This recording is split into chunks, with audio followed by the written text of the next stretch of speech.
We head into tomorrow evening. Be ready for slick roads and possibly some icy impacts. So you have gotten an alert on your phone from the 13 WREX weather app. If you don't have it, download it for free. It's got radar. It's got these alerts. It'll definitely guide you through tomorrow's events. So winter weather advisories will be in effect for northern Illinois for freezing rain mixed with snow and sleet as of tomorrow afternoon and tomorrow night. If you're in northwest Illinois, so this does include Freeport, noon to 9 is when you'll see the majority of the impacts, and then the rest of northern Illinois, it's 3 p.m. tomorrow to 6 a.m. Thursday morning. So that combination of freezing rain, snow, and sleet, even if you end up with just one of those precipitation types, it's enough to really cause you to slow down. So be ready for some slippery weather into tomorrow evening and tomorrow night. If you're in southern Wisconsin, it's most likely snow and sleet, so still looking at some slick spots, but you don't have that icing on top of that adding to the impacts. So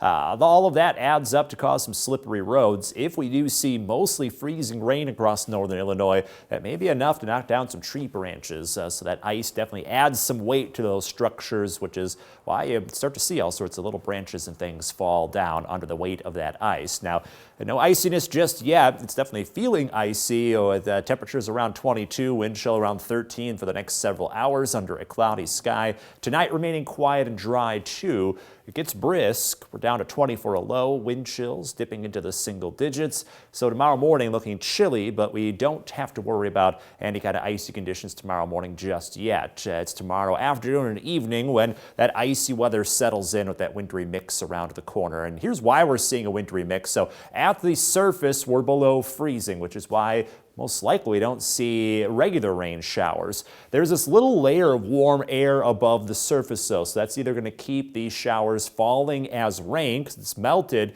or it melts and then refreezes briefly, which is why we see some sleet mixing in. So that's exactly why we're seeing these variety of precipitation types. Enough warm air above us to cause some melting before it gets to the surface, rather than just straight frozen precipitation in the form of snow.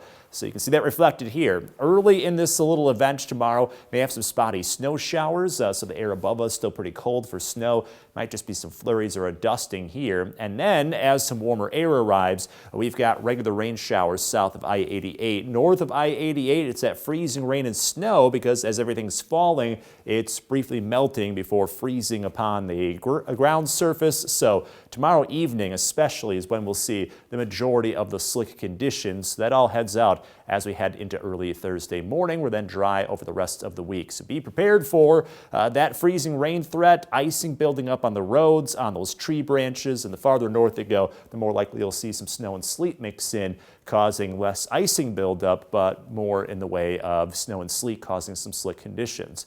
All that said, we get to Wednesday night, we're drying out. Thursday may start to see that ice melt as we get above freezing. And then keep an eye on Saturday. That's when we do see a chance for some snow. May even see a little freezing rain mix in with that event too, so we're keeping an eye on Saturday. After that, the weather gets colder for the end of the weekend and beyond.